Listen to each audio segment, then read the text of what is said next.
Hey y'all, hi.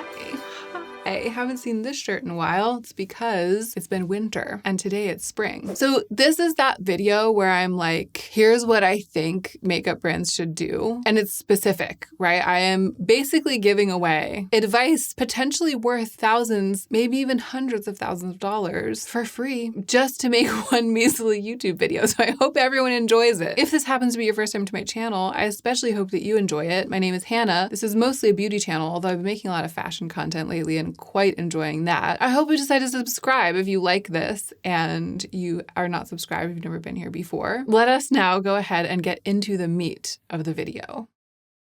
So my first, and I think maybe best idea of the ones that I have for you today, and the one that I wish the most passionately somebody would launch, a daily hold brow gel. And it could be like a fiber building brow gel or just a liquid soap brows type of thing, a brow pomade, anything that's like one of those products in a little tube with a little spoolie or brush comb thing that comes out of it, and you brush it through your brow hairs to get them to stay in place. Anything along those lines.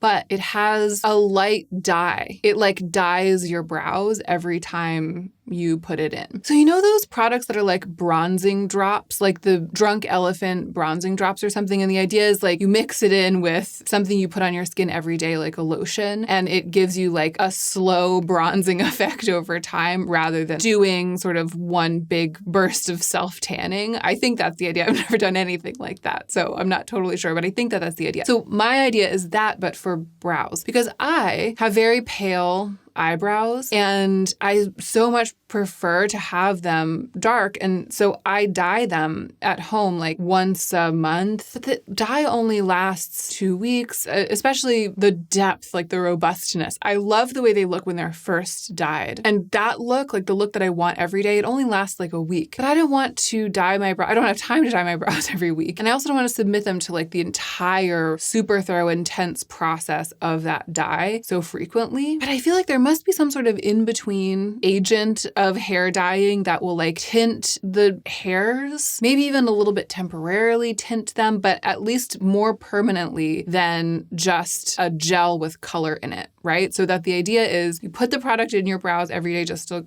get them to stay in place. And then when you wash it out, the product has left behind some like temporary hair dye in those hairs so that you don't feel like you have to go dyeing your brows all the time. And so they're just like darkened, naturally darkened. Doesn't that seem like a good idea? Is it like logistically impossible because dye needs to develop? I feel like there must be a way around that, especially if you're going for something sort of semi-permanent. I think just no one's ever thought about it before. I think it just hasn't occurred to anyone. If it's out there and I've just never come across it, do tell. I feel like I've scoured the internet. I would just like the stuff that I put in my brows every day to get them to stay fluffed up and in place and not fall on like a sad souffle. I would like that stuff to be adding tint to my brow hairs every time I use it. That is my dream beauty product. The next one is a little bit more of a broad conceptual issue, sort of like a question of nuance or a question of the way that a certain thing is approached. I feel like my advice is just that brands should be thinking about this and talking about it and using this language. And it's something that I've talked about before. I'll actually link the other video in which I talked about it recently, in which I held forth, because there might be information or language in that video that is relevant to this concept that I don't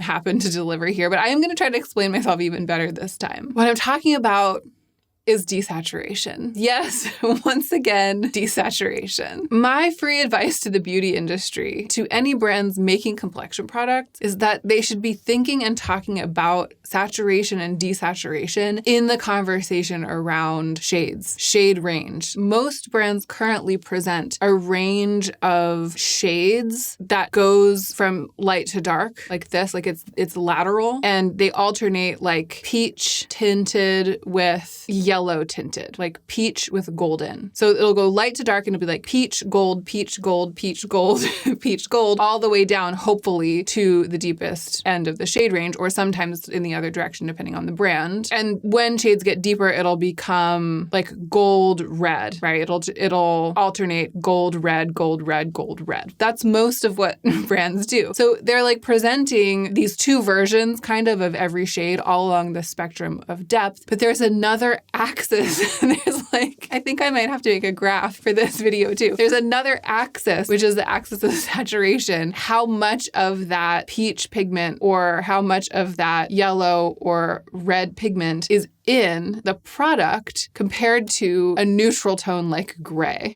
Misguidedly, essentially every brand on the market thinks that the way that you make a neutral tone is by mixing the peach and the gold or the red and the yellow together. But then you have like a very saturated red and a very saturated yellow and you're just mixing them together and you might get a color that's between red and yellow or whatever they get when they mix together, but it's going to be just as saturated. It stays on the same plane of saturation. And they never move the dial in this direction, up and down, or really just in the direction of desaturation. I think that most brands create very, very, very, very saturated complexion products. And I think that that does work for some people. But I think that there is a huge group of people who have less saturated skin than most of what is on the market in terms of complexion, and no one ever talks about it and brands never acknowledge it. So what is saturation? What is desaturation? When I talk about something being desaturated, I am not talking about it being lighter. I'm talking about it having less color and more gray, less color pigment and more neutral pigment. So if you think about a very saturated photograph where the colors are really bright, really popping, you think about turning down the saturation on that photograph, it's like it slowly becomes more gray until it turns into a black and white photo. For a lot of us, at every depth, from the lightest of the light to the darkest of the dark, at every depth, there are people whose skin is less saturated than the foundations in the shade range. So what we need is for the brands to take that shade range and to turn the saturation down just like you would turn it down on a photograph if you were trying to make it look a little bit faded. Not turn it so far down that it goes all the way to black and white, but maybe like halfway. Like really take out the color pigment and add more gray. I think that the popularity of color correctors recently, like the yellows and the purples and the greens, those are the colors that you can mix with foundation shades to make them muddier, like make them more gray, and mix your own kind of custom version, desaturate basically a very saturated foundation. I think that the popularity of those things, the recent surge of popularity of that kind of thing, partly indicates that people are realizing that there's something quite off with the foundations that they've been using, like even the ones that are as close to them as they can possibly get. And it doesn't really have to do with whether it's warm or cool. And it doesn't really have to do with whether it's dark enough or light enough. But there's this third other thing, this X factor. And somehow mysteriously, when you mix in green or when you mix in purple, it does something. It sort of catalyzes and magically you get a match. That thing that's happening, especially mixing green in if it's too red, you're canceling out the saturation. You're like canceling out the color pigment and you're making it grayer, literally grayer and more desaturated. And it's great that that's possible. That's what I do every day with the foundations that I use. I use green color corrector, mix it in and desaturate them. But it's an imprecise art, you know, it's just a little blob. Every day you're just mixing a blob with a blob. And so sometimes you get a better match and sometimes you get not as good of a match. Sometimes it's too green. My feeling is that I'm not the only one. And my feeling is that if a brand would incorporate this concept of saturation and present a more multi-directional spectrum of complexion shades, that brand would eat the market. Like, I think that brand would break the internet and maybe lead other brands to follow suit. And that is what I would like to see happen. And that is my free advice. You're welcome. All right. And my third piece of free advice is the most frivolous, I would say. And maybe the one that holds the least water, because there might be market research around this that I don't know about. And there might be a reason that brands brands aren't acting on what I'm about to say. Here's what it is. It's my observation that minimalist packaging feels expensive and is very attractive, I think, to a lot of people. And I do think that this is probably true according to market research. If you look at that brand that recently launched at Sephora, Simi Haze, I mean, the packaging has a lot of character, but one of the characteristics is that it's sort of sleek in certain ways. So the unusual shapes, colors, sort of like a sculptural modern art feel. But it really made that brand seem fascinating when it launched and definitely helped it to sort of justify its very high price point. Of course, when people started reviewing it and also comparing the prices to the really teeny tiny amount in every container, and the packages started arriving in people's houses, and the little components ended up being like really tiny, then everyone was like, we're not fooled anymore, you know? But it's partly that cheeky minimalist or just minimalist packaging that sells the idea of luxury. So this is definitely true at higher price points, like at more luxury price points. But I feel like, shouldn't it cost less to make less busy packaging? Like to design less busy packaging, even at a lower price point, like even for a drugstore brand? In theory, wouldn't it cost less if you just didn't have as much writing on your package, all one color instead of a design? Like, shouldn't you be able to save money by going the minimalist route and then at the same time make the product feel a little bit more covetable, more expensive? I just feel like a lot of brands over-design their packaging.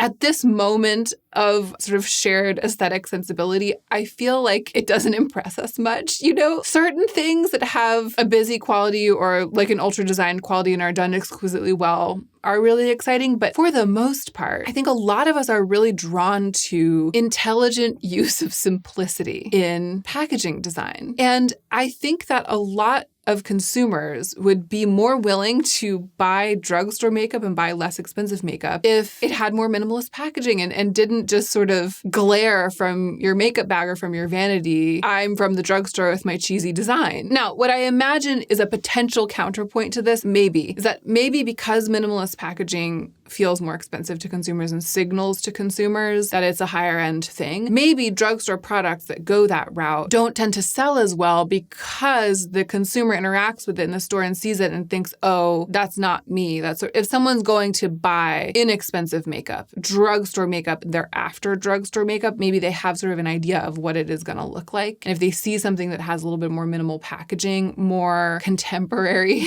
packaging, they kind of write it off because they're like, oh, that's not in the category of stuff that I can afford, even if the price is just as low. I wonder if there's a phenomenon like that, because I think it does go in the other direction. I think that sometimes high-end brands or brands that are commanding a higher price will kind of dress their stuff up as being fun and sort of accessible and a little bit drugstore-ish and a little bit over-designed and just a little young, maybe even, to make it feel more accessible and sort of trick you into thinking that that's like your lane and that you're in your lane. Then you spend $30 on that mascara the same way you would be spending $30 on like a NARS mascara, and you just don't really notice you're doing it because the brand feels a little bit more unfancy. You know, I do think that that is the case in that direction. And I wonder if it also works against brands when they try it in the other direction. I kind of wonder what the fate has been of that CoverGirl. Didn't CoverGirl rebrand with all of this like really sleek packaging, like really minimalist, just like all white with vintage looking black writing? I feel like they did, but at the same time, I feel like they upcharged a little bit, just a little, like 50 cents more, $1 more for that stuff. And that's the mistake. I think that this is my free advice to brands. Create that expensive feeling minimalist packaging, but do it at less expense to you because you're not hiring like these designers who are over designing things and not paying as much for like the intricate machinery or overlays or whatever. I mean, I just feel like it must cost less if you're only using 1 or 2 pigments on your packaging rather than like 10 ink colors. I feel like there must be a way that it saves you money to create this, but then don't charge more for it. You've made it look more expensive. And then if you try to capitalize on that by making it even just a little bit more expensive at the drugstore, then people will be like, oh, that's out of my league, and they won't buy it. Do that, save money manufacturing, but don't charge more for it, and people will eat it up with a spoon. I just don't understand why there aren't more people in makeup boardrooms being like, minimalist packaging looks expensive, but it doesn't cost more